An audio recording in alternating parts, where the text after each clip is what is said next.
Wakazi wa vijiji vya Kambi ya Juu na Kulamawe katika wadi ya Bulapesa kaunti ya Isiolo wameandamana na kufunga barabara inayounganisha vijiji hivyo viwili na mji wa Isiolo kufuatia kuuawa kwa kupigwa risasi kwa mwanamume mwenye umri wa miaka 23.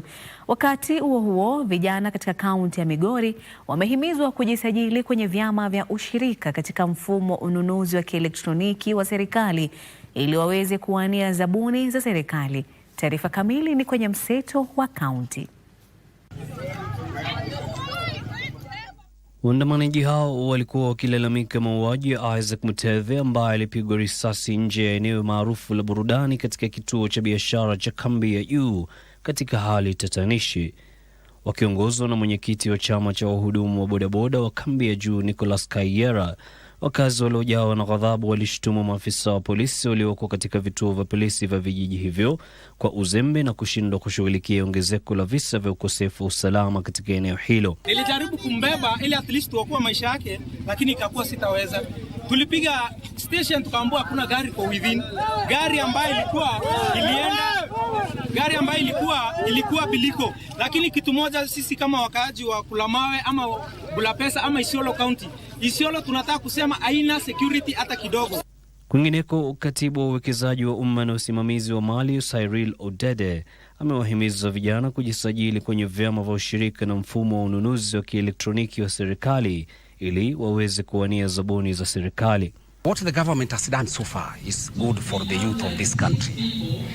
And 30% has been reserved for the AGPO, women, youth and people living with disability in all the ministries, state departments and even in county government. And you remember we were talking about Nyota projects, and I know very well that some of them the disbursements have been done. Katika kaunti ya Nyamira, kundi la viongozi wa kike limemuidhinisha aliyekuwa mgombea wa ugavana Walter Nyambati Yosebe kuwania nafasi hiyo katika kaunti hiyo.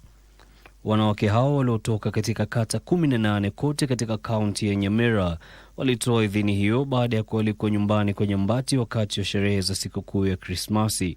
Shukuru tena ninapongeza huyu mheshimiwa wetu. Wakati alikuwa kwa ofisi, mambo alitenda, siwezi kueleza zote, hata watu wanajua, wanaziona. Hakuna kitu chochote tunaweza kusema hakutenda. Ni mtu anafikiwa kwa urahisi, hata kama hakukuwa kwa kiti bado tunamfikia. Sasa wakati anaingia kwa kiti, kwanza ni kusafisha ofisi yetu.